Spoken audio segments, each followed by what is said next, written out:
വേദിയിലിരിക്കുന്ന Shrimati Sindhu P, vice principal madam, Shri A D Unnikrishnan, manager, Shrimati Theertha V P, principal, Shri E N Maniyappan, Shrimati Sajitha Murali, Shri കുസുമേയസ്, Shrimati Anila P R, Shri അറുകാന്ത് K K, Shri Abhilash കൊല്ലംപറമ്പിൽ, Shri Suresh, Shri Binu and Shrimati Seena. ഇവിടെ Sreenarayana public school പൂത്തോട്ടയിലെ 31ാമത്തെ annual day ചടങ്ങ് ഇവിടെ നടന്നുകൊണ്ടിരിക്കുന്നു. ആദ്യമായിട്ട് ഞാൻ സ്കൂളിൽ വരുമ്പോൾ സ്കൂളിൻ്റെ ബാൻഡ് ഒരു വളരെ മനോഹരമായ പെർഫോമൻസ് കാണിച്ചു. ആ കുട്ടികളോട് എൻ്റെ ഹൃദയം നിറഞ്ഞ ആശംസകൾ.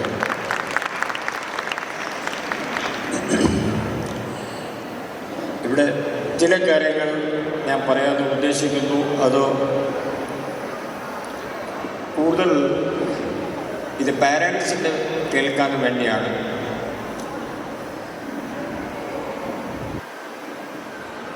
നമ്മൾ കുട്ടികളോട് സ്കൂളിലേക്ക് അയക്കുന്നത് അവരുടെ സമ്പൂർണ്ണ വ്യക്തിത്വ വികസനത്തിന് വേണ്ടിയാണ്. For complete personality development. അതിൻ്റെ അകത്ത് പഠനം അതിൻ്റെ ഒരു ഭാഗം മാത്രമാണ്. പക്ഷേ സാധാരണ കേരളത്തിൽ നടക്കുന്നത് അവിടെ പഠനത്തിന് വേണ്ടി മാത്രം A+ ഗ്രേഡ് കിട്ടാൻ വേണ്ടി മാത്രം 90% മാർക്സ് കിട്ടാൻ വേണ്ടി മാത്രമാണ് എൻ്റെ മകൾ സ്കൂളിലേക്ക് പോകുന്നത്. ആ ധാരണ പാരൻസിനും ഉണ്ട്. അത് മാറ്റണം. ആ സമയം കഴിഞ്ഞു. ഞാൻ കഴിഞ്ഞ 5 വർഷങ്ങളിൽ 4000 സ്കൂൾ കോളേജുകളിൽ പോയി കുട്ടികളോട് സംസാരിച്ചിട്ടുണ്ട്. 1-2 സ്കൂൾ കോളേജല്ല, 4000. ഏകദേശം 1 ലക്ഷം കുട്ടികൾ, ഏകദേശം 10,000 ടീച്ചേഴ്സ്, 5000 പേരൻസുമായി ഞാൻ സംസാരിച്ച് കഴിഞ്ഞു. സ്കൂളിൽ ചില പ്രശ്നങ്ങളുണ്ട്. ആ പ്രശ്നങ്ങൾ നമ്മൾ സൃഷ്ടിച്ചത് നമ്മൾ തന്നെയാണ്, അതായത് പേരൻസ്. ടീച്ചേഴ്സിനോട് കുറ്റം പറഞ്ഞിട്ട് കാര്യമില്ല. എന്തൊക്കെയാണ് പ്രശ്നങ്ങൾ? സ്കൂളിൽ എൻ്റെ അഭിപ്രായത്തിൽ ചില കാര്യങ്ങൾ നമ്മൾ പഠിപ്പിക്കേണ്ടതാണ്. അത് ടീച്ചേഴ്സിന് പഠിപ്പിക്കാൻ നിങ്ങളും ഞാനും അനുവദിക്കണം. എന്തൊക്കെ കാര്യങ്ങൾ കുട്ടികൾ 1ാമത്തെ ക്ലാസ് മുതൽ ഹയർ സെക്കൻഡറി വരെ പഠിക്കുക അനിവാര്യമാണ്. അത് പഠിച്ചാൽ മാത്രമേ കുട്ടിക്ക് സ്കൂൾ കഴിഞ്ഞിട്ട് ഏതോ ജീവിതത്തിൽ ഏതോ ഒരു ജോലിയിൽ കയറാനാണെങ്കിലോ വേറെ എന്തും കാര്യം ചെയ്യുകയാണെങ്കിൽ ചെയ്യാതെ സാധിക്കുകയുള്ളൂ. ഉദാഹരണത്തിൽ വായനാശീലം ഒരു കുട്ടിക്ക് നന്നാവണമെങ്കിൽ സ്കൂളിലേ പറ്റുള്ളൂ. പക്ഷെ വായനാശീലം കുട്ടികളുടെ കുറവാണ്. അത് നമ്മൾ ഉന്നയിക്കാൻ വേണ്ടി, അത് വർദ്ധിപ്പിക്കാൻ വേണ്ടി എനിക്ക് 2 സജഷൻസ് ഉണ്ട്. ഒന്ന്, എല്ലാ ക്ലാസ്സുകളിൽ ഒരു 10, 50, 100 പുസ്തകങ്ങൾ വെറുതെ കുട്ടികൾക്ക് വായിക്കാൻ ഒന്ന് തുടങ്ങണം. ചില സ്കൂളിൽ ഞാൻ പോയിട്ടുണ്ട്. They have converted almost all the class rooms into library. അവിടെ ഒരു സൈഡിൽ ഒരു 10, 100 പുസ്തകങ്ങൾ അവിടെ കിടക്കുന്നു. എല്ലാ സമയത്തിലും ക്ലാസ് ഉണ്ടാവില്ലല്ലോ. കാലി സമയത്തിൽ കുട്ടികൾ വേറെ ഒന്നും ചെയ്യാത്തത് കൊണ്ട് ഈ ബുക്കുകളിൽ അടുത്ത് പോകുന്നു, അത് വായിക്കുന്നു. രണ്ടാമത്തെ, പാരൻസിന് ചെയ്യാനുള്ളത്, വീട്ടിലെ കുട്ടിക്ക് ന്യൂസ് പേപ്പറിൽ കൂടെ ഒരു മാഗസീൻ, കുട്ടികളുടെ മാഗസീൻ, ഈ ബാലരാമ, ബാലഭൂമി, നമ്മുടെ മാജിക് പോട്ട്, അങ്ങനെ പറഞ്ഞിട്ട് കുറേ ഒരു മാഗസീൻ നിർബന്ധമായിട്ട് കുട്ടിയെ വായിക്കാൻ പാരൻസ് നിർബന്ധിക്കണം. ഞാൻ വായിക്കുന്നുണ്ട് ബാലഭൂമി. നമ്മുടെ മാതൃഭൂമിയുടെ പബ്ലിക്കേഷൻ. എൻ്റെ ഭാഷയും നന്നാവുന്നു, എനിക്ക് ഒത്തിരി കാര്യങ്ങൾ അറിയാനും സാധിക്കും. If I can read now, why they cannot read? അതുകൊണ്ട് 3 ഉദ്ദേശങ്ങൾ താങ്കൾക്ക് നന്നാക്കാൻ പറ്റും. കുട്ടിയുടെ ഭാഷ നന്നാവും, കുട്ടിയുടെ നോളജ് നന്നാവും, കുട്ടിക്ക് വായനാശീലം കൂടും. രണ്ടാമത്തെ കാര്യം സ്കൂളിൽ ചെയ്യേണ്ടത് കുട്ടികളെ ചില കാര്യങ്ങൾ അനിവാര്യതയായിട്ട് നമ്മൾ പഠിപ്പിക്കുക. മൊബൈൽ ഫോൺ മോശമാണ്. മൊബൈൽ ഫോൺ കൊണ്ട് കുട്ടികൾക്ക് ദൂഷ്യം മാത്രമേ ഉണ്ടാവുള്ളൂ. അത് സ്കൂളിൽ ആരെയും പുറത്ത് നിന്ന് മൊബൈൽ ഫോണിനെ സംബന്ധിച്ചുള്ള ആളുകളെ ഒക്കെ വിളിച്ചിട്ട് സംസാരിപ്പിക്കണം. സർവേയിൽ പറയുന്നത് 7 മണിക്കൂറാണ് കുട്ടികൾ ഒരു ദിവസത്തിൽ ഇന്ത്യ രാജ്യത്തിൽ മൊബൈൽ ഫോൺ കണ്ടുകൊണ്ടിരിക്കുന്നത്. 7 hours. You can quote me. 7 മണിക്കൂർ. ഞാൻ പറഞ്ഞ കാര്യം ശരിയല്ലേ? ശരിയില്ലാതെ പറഞ്ഞിട്ട് ദേവിയത് നിങ്ങൾ കൈ പൊക്കണം. ചില കുട്ടികളുടെ 2-3 മണിക്കൂറായിരിക്കും, ചില കുട്ടികളുടെ 8-9 മണിക്കൂർ ആയിരിക്കും. പുതുവൈ അത് കുറയ്ക്കാനുള്ള ചുമതല പാരൻസിന് മാത്രമാണ്. പക്ഷെ കുട്ടിയെ അറിയട്ടെ ഇത് മോശമാണെന്ന്. അത് ആര് പറയും? അമ്മ അച്ഛന്മാർക്ക് പറയാൻ അവർ കുട്ടികൾ they take them for granted. അത് അവർ പറഞ്ഞ് അവർ കേൾക്കില്ല. സംബഡി ഫ്രം ഔട്ട്സൈഡ് സ്കൂളിലും ഇയാളെ വിളിക്കുകയും കുട്ടികളോട് ഇതിനെ സംബന്ധിച്ച് ഒരു സംഭാഷണം നടത്തണം. അന്നേ കുട്ടിക്ക് മനസ്സിലാവുള്ളൂ ദിസ് ഈസ് ബാഡ്. ഇതുകൊണ്ട് എൻ്റെ ഉറക്കം പോകുന്നു, ഇതുകൊണ്ട് ഞാൻ കൂടുതൽ വയലൻ്റ് ആവുന്നു, ഇതുകൊണ്ട് എൻ്റെ ഫോക്കസ് കൺസെൻട്രേഷൻ എല്ലാം പോകുന്നു, ഇതുകൊണ്ട് ഞാൻ കൂടുതൽ ഒറ്റയ്ക്കാവുന്നു. കാരണം മൊബൈൽ കളിക്കുമ്പോൾ വീട്ടിലെത്തിയ ശേഷമോ അവരുടെ സഹോദരൻ സഹോദരിയോ ഇല്ലെങ്കിൽ അമ്മ അച്ഛനോട് സംസാരിക്കാതെ ഒറ്റയ്ക്ക് മുറിയിൽ ഇരുന്ന് അവർ മൊബൈൽ കൊണ്ട് കളിക്കുന്നു. They are becoming more lonely. അതാണ് സ്കൂളിൽ പഠിപ്പിക്കേണ്ടത്. അമേരിക്കയിലെ ഇത് കാര്യങ്ങൾ പറയാൻ ദേ ആർ ട്രൈങ്. അമേരിക്കയിലൊക്കെ പുറത്തുനിന്ന് ആളുകളെ വിളിച്ചിട്ട് കുട്ടികൾക്ക് മോറൽ സയൻസിൻ്റെ ക്ലാസ്സുകൾ അവർ കൂട്ടുന്നു. ഇവിടെ നമ്മുടെ ആ സിലബസിൻ്റെ ആ 4-5 പുസ്തകങ്ങൾ മാത്രം പഠിപ്പിക്കുക. അതിനു വേണ്ടി ട്യൂഷന് വേണ്ടി കുട്ടികളെ അയക്കുക, സ്കൂളിലെ എക്സ്ട്രാ ക്ലാസ് എടുക്കുക. അതുകൊണ്ട്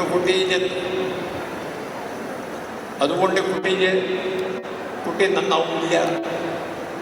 A+ ഗ്രേഡ് കിട്ടിയാലും എന്താ? എല്ലാ വർഷം കേരളത്തിൽ 20,000 സ്കൂളുകളുണ്ട്. 20,000 സ്കൂളുകളിൽ 100 കണക്കിന് A+ ഗ്രേഡ് കിട്ടുന്നുണ്ട്. So what? അതുകൊണ്ട് ഒരു ഗുണമുണ്ടെങ്കിൽ എന്നോട് ആരും പറയുമോ? അതുകൊണ്ട് ഒരു ഗുണമില്ലാത്ത കാര്യം ഞാനിപ്പോൾ തന്നെ തെളിയിക്കാം. A+ ഗ്രേഡ് കൊണ്ടുവരാതെ നിങ്ങളുടെ കുട്ടികളെ നിർബന്ധിച്ചത് നല്ല കോളേജിലെ അഡ്മിഷൻ കിട്ടാൻ വേണ്ടിയാണ് ആണല്ലോ. ഇപ്പോൾ UGC ഗവൺമെൻറ് ഓഫ് ഇന്ത്യ പരിപാടി നിർത്തി. താങ്കളുടെ കുട്ടിക്ക് 100% മാർക്സ് ഉണ്ടായാലും ഒരു നല്ല കോളേജിലെ അഡ്മിഷൻ വേണമെങ്കിൽ ആ അഡ്മിഷൻ്റെ പരീക്ഷ പാസ്സാവണം. CUET, CUET, combined university entrance test. ആ ടെസ്റ്റ് 60% കുട്ടി ഇല്ലെങ്കിൽ 50%, ഹയർ സെക്കൻഡറിയിൽ 50-60% കുട്ടിക്ക് പാസ്സാക്കാൻ പറ്റുകയാണെങ്കിൽ അവർക്കാണ് അഡ്മിഷൻ കിട്ടുക. 100% മാർക്സ് കിട്ടിയ കുട്ടിക്ക് അല്ല കിട്ടുന്നത്. മൂന്നാമത്തെ കാര്യം, കുട്ടികളുടെ ഭാഷ നന്നാക്കണം. മലയാളം, ഇംഗ്ലീഷ് അവർ സംസാരിക്കുന്നില്ല. നമ്മുടെ വീടുകളിൽ കുട്ടികൾ ഇംഗ്ലീഷിൽ സംസാരിക്കണമെന്നോ? ഇല്ല. പക്ഷെ അവർ സംസാരിക്കാത്തതിനുള്ള ദുഃഖം അവർ പിന്നെ അനുഭവിക്കുന്നു. ഒറ്റ ഉദാഹരണം, UPSC പരീക്ഷയിൽ കേരളത്തിൽ നിന്ന് പാസ്സാവുന്നത്, ഞാനൊരു UPSCൻ്റെ ഒരു അക്കാഡമിയുടെ ഞാൻ മെൻറ്ററാണ്. ഒരു വർഷത്തിൽ UPSCൻ്റെ 2 റിട്ടൺ പരീക്ഷ ഉണ്ട്. 2 പ്രിലിമിനറി പരീക്ഷ, മെയിൻ പരീക്ഷ. അതിനകത്ത് 300 മുതൽ 400 മലയാളി കുട്ടികളെ എല്ലാ വർഷം പാസ്സാവുന്നുണ്ട്. അത് കഴിഞ്ഞിട്ടാണ് അവർക്ക് ഡൽഹിയിൽ പോയി ഇൻ്റർവ്യൂ. കേരളത്തിലുള്ള എല്ലാ കുട്ടികളും ഇൻ്റർവ്യൂവിൽ സംസാരിക്കുന്നത് ഇംഗ്ലീഷിലാണ്. അവർക്ക് മലയാളവും എടുക്കാം, പക്ഷെ മലയാളം ഒരു കുട്ടിയും എടുക്കുന്നില്ല. അതേസമയം അവർ ഇംഗ്ലീഷിൽ സംസാരിക്കാനുള്ള പ്രാക്ടീസും അവർ ചെയ്യുന്നുമില്ല. അതിൻ്റെ റിസൾട്ട് എന്താണെന്ന് അറിയാമോ? 400 പാസ്സായ കുട്ടികൾ അവസാനം റിസൾട്ട് വരുമ്പോൾ 50 കുട്ടികളെക്കാൾ കൂടുതൽ ഒരു വർഷത്തിൽ കേരളത്തിൽ നിന്ന് ആളുകൾ UPSCയിൽ പാസ്സായിട്ടില്ല. അവർ ഫെയിൽ ആവുന്നത് അവർക്ക് ഇൻ്റർവ്യൂവിൽ പെട്ടെന്ന് പറയാൻ പറ്റുന്നില്ല, കാര്യങ്ങൾ അറിയാം. അപ്പോൾ പിന്നെ ഈ ഇംഗ്ലീഷ് എവിടെ പഠിക്കും? ഇംഗ്ലീഷിൽ സ്റ്റേജിൽ വന്നിട്ട് സംസാരിക്കാനുള്ള അവസരം എവിടെ കിട്ടും? സ്കൂളിൽ. അതാണ് നമ്മൾ നോക്കേണ്ടത്. നിങ്ങൾ താങ്കളുടെ കുട്ടി പാരൻസോ അല്ലെങ്കിൽ ടീച്ചർ പെട്ടെന്ന് ഒരു വിഷയം കൊടുക്കുക, please speak on 5 minutes on this. ആ വിഷയത്തിൽ കുട്ടിക്ക് പ്രവാഹത്തിൽ സംസാരിക്കാൻ പറ്റുവാണെങ്കിൽ താങ്കൾ ഈ കുട്ടിയെ ഇംഗ്ലീഷിൽ സംസാരിക്കാൻ പഠിപ്പിച്ചു എന്ന് പറയാൻ പറ്റും, ഇല്ലെങ്കിലില്ല. അടുത്തത് പുതിയ സബ്ജക്റ്റുകൾ. ഇപ്പോൾ പ്രിൻസിപ്പൽ മാഡം മുറിയിൽ ഞങ്ങളുണ്ടായിരുന്നു. വെറും ഫിസിക്സ്, കെമിസ്ട്രി, ബയോളജി, ഹിസ്റ്ററി കൊണ്ട് ഇനി ഒന്നും നേടാനാവില്ല. Artificial intelligence, machine learning, robotics, cyber security, ഈ സബ്ജക്റ്റുകളിൽ പ്രിൻസിപ്പൽ മാഡത്തിന് വേണ്ടത് പുറത്തു നിന്ന് ആളുകളെ വിളിച്ചിട്ട് ഒരു വർഷത്തിൽ 1-2 ക്ലാസ് ഇത് എന്താണെന്ന് ഇത് പഠിപ്പിക്കാനുള്ള PTA പ്രസിഡൻറ്റ് അവർക്ക് പുറത്തുനിന്ന് ആൾ വിളിച്ചിട്ട് കുട്ടികളെ ഒരു ഐഡിയ കൊടുക്കാൻ വേണ്ടി 1-2 ക്ലാസ് നമ്മൾ അവർക്ക് വേണ്ടി ഏർപ്പാട് ചെയ്യാനുള്ള സമയം കഴിഞ്ഞു. ഇവിടെ ഡിഗ്രി കോളേജും അടുത്തുണ്ട്. മാഡത്തിനോട് ഞാൻ പറയുകയായിരുന്നു, ആർട്ടിഫിഷ്യൽ ഇൻ്റലിജൻസിലെ ഡിഗ്രി കോഴ്സ് തുടങ്ങാനുള്ള സമയം കഴിഞ്ഞു. It has already started in all engineering colleges of Kerala. There is a digital university in Kerala, the first and only digital university in India. തിരുവനന്തപുരത്തിലുണ്ട്, Kazhakkoottam. അവിടെ ഈ സബ്ജക്റ്റുകൾ എങ്ങനെയാണ് പഠിക്കുന്നത്? ഓൺലൈനും ഉണ്ട്, ഓഫ്ലൈനും ഉണ്ട്. മാനേജ്മെൻറ്റിന് ഒരാളവിടെ പോയി കാര്യങ്ങൾ മനസ്സിലാക്കി തിരിച്ചു വന്ന് ഇവിടെ അടുത്തുള്ള കോളേജിൽ തുടങ്ങാതെ ഒരു ശ്രമം നടത്തണം. അടുത്തത് സ്പോർട്സ്. നമ്മൾ ഇതുപോലുള്ള വേദിയിൽ A+ ഗ്രേഡ് കിട്ടിയ കുട്ടികളെ, 90% മാർക്സ് കിട്ടിയ കുട്ടികളെ നമ്മൾ ഇവിടെ വിളിച്ചിട്ട് അവരെ ബഹുമാനിക്കുമ്പോൾ ചില വേറെ കുട്ടികളെ നമ്മൾ ഇങ്ങോട്ട് വിളിച്ചിട്ട് അവരെ നമ്മൾ ബഹുമാനിക്കേണ്ടതാണ്. ആരായിരുന്നു ഏറ്റവും ബെസ്റ്റ് ആൺകുട്ടിയായിട്ട് സ്പോർട്സ്മാൻ ഈ സ്കൂളിൻ്റെ? ആരായിരുന്നു ഏറ്റവും ബെസ്റ്റ് ഒരു പെൺകുട്ടി സ്പോർട്സ് വുമൻ? മിമിക്രിയിലെ നമ്പർ 1 ആരായിരുന്നു? മോണോ ആക്ടിങ്ങിലെ ഒന്നാമത്തെ ആൾ ആരായിരുന്നു? ഡിബേറ്റിലെ ആരായിരുന്നു ഫസ്റ്റ്? സ്കൂളിൻ്റെ quiz ടീമുണ്ടോ? Is there a quiz team in school? വേണം. അവർ നേരെ ഒരു ഏഷ്യാനെറ്റിൻ്റെ ഒരു TV ചാനലുണ്ട്, ACV ടിവിന് വേണ്ടി ഒരു ക്വിസ് മത്സരം ഞാൻ നടത്തിയതാണ്. 2000 സ്കൂളുകൾ പാർട്ടിസിപ്പേറ്റ് ചെയ്തു. ഇവിടെ നിന്ന് ആരും വന്നോന്ന് എനിക്ക് തോന്നുന്നില്ല. അവിടെ വരാമായിരുന്നു. ഒരു കോമ്പറ്റീഷനിൽ വന്ന് ചിലപ്പോൾ ജയിക്കാതെ ഇരിക്കാം. പക്ഷെ ആ സ്കൂളിൽ നിന്ന് ഒരു ടീം വന്നിട്ടുണ്ട്, അത് പറയാൻ ഒരു വലിയ കാര്യമാണ്. ഇതാണ് സ്കൂളിൽ നിന്ന് നമ്മൾ കുട്ടികളെ പഠിപ്പിക്കേണ്ടത്. കാലം മാറി. ഇത് നമ്മൾ ചെയ്തില്ലെങ്കിൽ ഒരു വെറും A+ ഗ്രേഡിൻ്റെ പുറകിൽ പോയാൽ നമുക്കിന്ന് ഒന്നും നേടാനാവില്ല. പിന്നെ വേറെ സബ്ജക്റ്റുകളുണ്ട്. ഒരു ഡോക്ടർ എഞ്ചിനീയർ വിളി നിർത്തണം. എത്ര ഡോക്ടർമാരാക്കാൻ പറ്റും?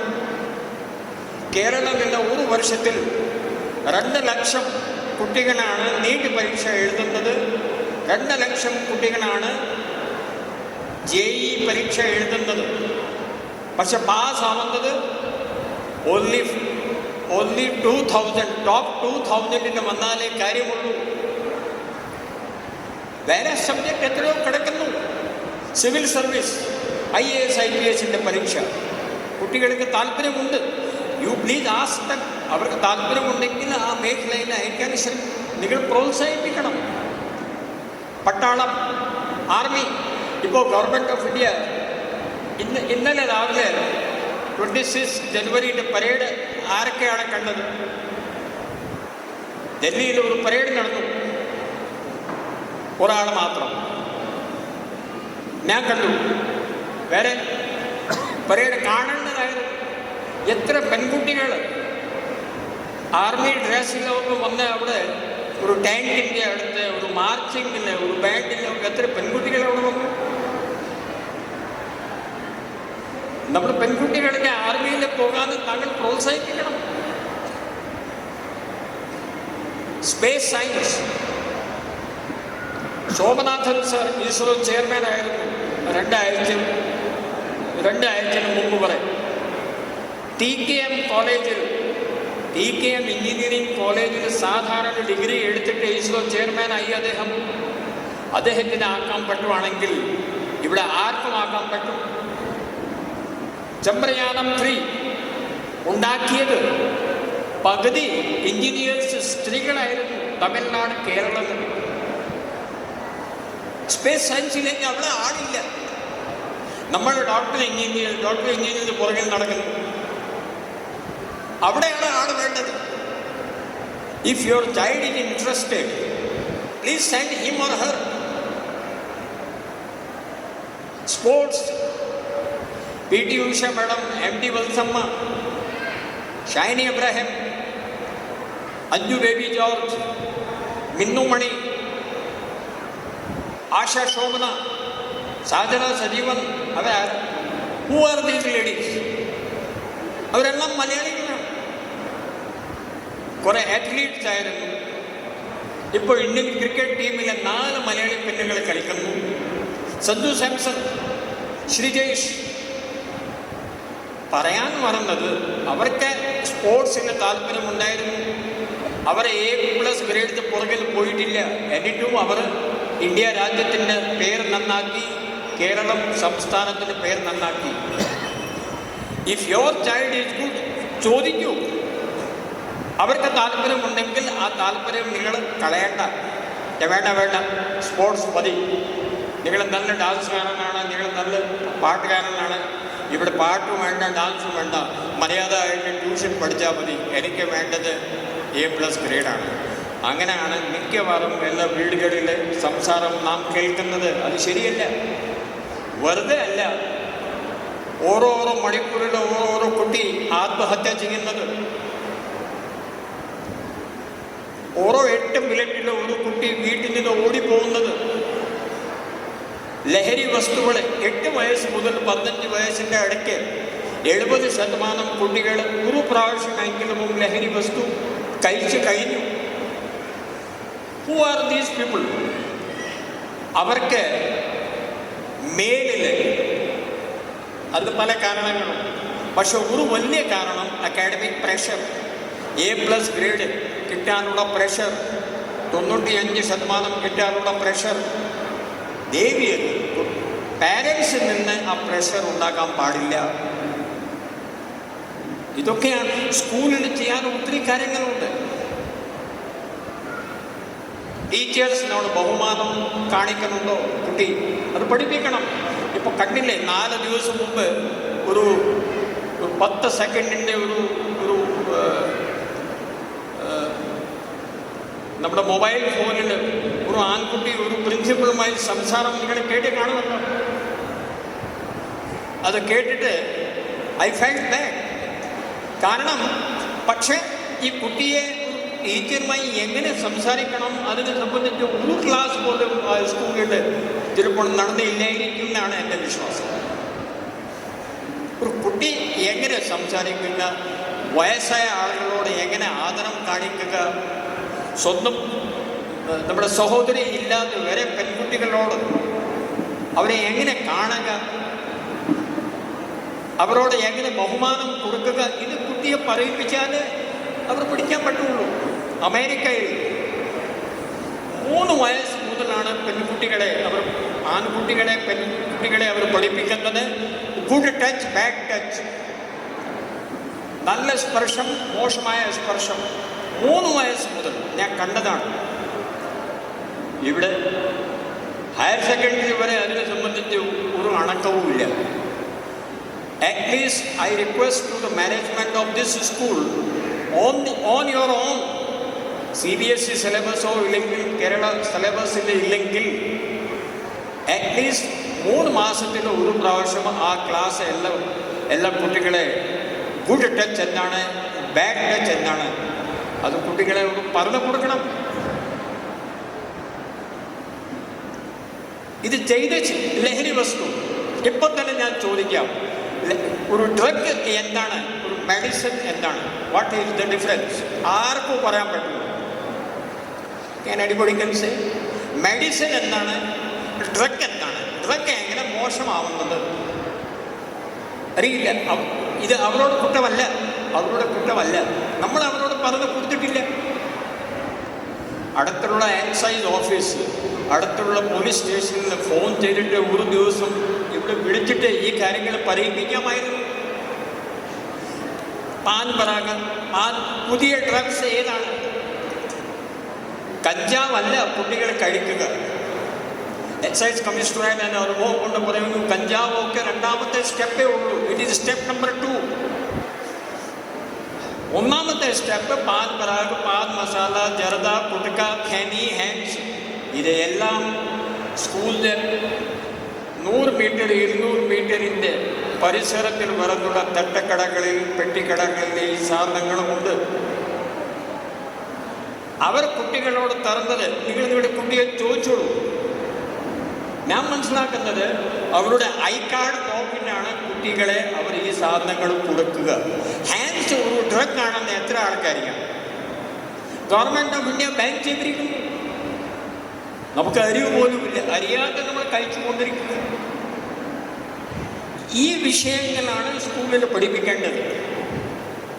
മോറൽ സയൻസ്, മൊബൈൽ ഫോൺ മോശമാണ്, എങ്ങനെ മോശമാണ്, ഡ്രഗ്സ് മോശമാണ്, ഡ്രഗ് എന്താണ്, അമ്മ അച്ഛൻ ടീച്ചറുടെ എങ്ങനെ ബഹുമാനം കൊടുക്കുക, അവരോട് എങ്ങനെ ഒരു വിനയമായിട്ട് എങ്ങനെ സംസാരിക്കുക,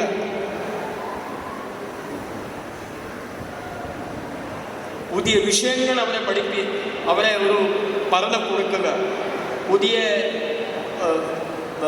ജോലി ചെയ്യാനുള്ള പുതിയ പദവികൾ, ആർമി, നമ്മുടെ പട്ടാളം, സ്പേസ് സയൻസ്, സിവിൽ സർവീസ്, അതിനെ സംബന്ധിച്ച് കുട്ടികളെ ആരോ വിളിച്ചിട്ട് അവരോട് സംസാരിപ്പിക്കുക. ഇതൊക്കെ അതായത് അവരെ സ്പോർട്സിന് നല്ലതാണെങ്കിൽ അത് പ്രോത്സാഹിപ്പിക്കുക. അവർ ഡാൻസ്, പാട്ട്, മിമിക്രി, ഡിബേറ്റ്, ക്വിസ് അതിന് നല്ലതാണെങ്കിൽ അത് പ്രോത്സാഹിപ്പിക്കുക. അങ്ങനെ ചെയ്താൽ മാത്രമേ ഒരു കുട്ടീൻ്റെ സമ്പൂർണ്ണ വ്യക്തിത്വ വികസനം ഉണ്ടാവുള്ളൂ. And before the last thing, എൻ്റെ അഭിപ്രായത്തിൽ ചില സ്കൂളുകളിൽ ഞാൻ കണ്ടു 3 കാര്യങ്ങൾ അവർ നിർബന്ധമാക്കിയിരിക്കുകയാണ് for all children. Music, sports, അതായത് ഒരു കുട്ടിക്ക് മ്യൂസിക്കിൽ എന്തെങ്കിലും ചെയ്തേ മതിയാവും. പ്ലേയിങ് ഓഫ് എ ഇൻസ്ട്രുമെൻറ്റ്, ഇല്ലെങ്കിൽ പാട്ട്, ഇല്ലെങ്കിൽ ഡാൻസ് അവർ ചെയ്തേ മതിയാവും. പിന്നെ സ്പോർട്സ്, ഇഫ് ദേ ആർ ഒരു സ്പോർട്സ് സ്കൂളിൽ കളിച്ചിട്ട് പോയാലേ മതിയാവുള്ളൂ. 40 മിനിറ്റ്, വോളിബോൾ ആണെങ്കിൽ വോളിബോൾ, ബാസ്കറ്റ് ബോൾ ആണെങ്കിൽ ബാസ്കറ്റ് ബോൾ, ഫുട്ബോൾ, എന്തെങ്കിലും, ക്രിക്കറ്റ്, എന്തെങ്കിലും. And third is self defence, സ്വന്തം രക്ഷ, സ്വയം രക്ഷ. എത്ര പെൺകുട്ടികളുടെ മേലിൽ എത്ര ആക്രമണങ്ങൾ ഇവിടെ നടക്കുന്നു. ചില ആക്രമണങ്ങൾ കുട്ടികൾക്ക് തന്നെത്താൻ ഒഴിവാക്കാൻ പറ്റും. അവർ കളരി ഫൈറ്റ്, കരാട്ടെ, കുങ്ഫു ഇത് പഠിപ്പിച്ചാൽ management should make this at least ഒരു 15 ദിവസത്തിൻ്റെ ട്രെയിനിങ് എല്ലാ കുട്ടികളും 1400 കുട്ടികളുണ്ടെന്ന് പറഞ്ഞു. ആ കുട്ടികൾ 15 ദിവസമോ ഒരു മാസത്തിൻ്റെ ട്രെയിനിങ്ങിന് ഏർപ്പാട് ചെയ്താലേ മതിയാവും. ഇത്രയും കാര്യങ്ങൾ പറഞ്ഞിട്ട് നിർത്തുന്നു. മാഡം കുറേ ദിവസമായിട്ട് എന്നെ വിളിക്കുകയായിരുന്നു. ഇവിടെ വന്നിട്ടാണ് മനസ്സിലാക്കുന്നത് അത് ഇത്രയും മനോഹരമായ ഒരു ഭവ്യ സ്കൂളാണെന്ന്. ഇവിടെ ഇത്രയും ഇത് പല മേഖലകളിൽ കുട്ടികളുടെ അവാർഡ് ഇന്ന് കിട്ടാൻ പോകുന്നു. ആ കുട്ടികളോട് എൻ്റെ ഹൃദയം നിറഞ്ഞ ആശംസകൾ. ഞാൻ പറഞ്ഞ കാര്യത്തിൽ പാരൻസ് ഒന്ന് ആലോചിക്കണം. എൻ്റെ അനുഭവം as A parent, as A police officer, as an excise officer, excise police, as an excise commissioner, ഈ 3 രീതിയിൽ തയ്യാറാക്കിയ ഒരു സംഭാഷണമായിരുന്നു. അതൊന്ന് ആലോചിക്കുക. ഒരിക്കൽ കൂടി പ്രിൻസിപ്പൽ മാഡത്തിനോടും പിന്നെ സ്കൂളിൻ്റെ മറ്റ് ഭാരവാഹികളോടും നന്ദി പറഞ്ഞിട്ട് ഞാൻ നിർത്തുന്നു. ജയ് ഹിന്ദ്.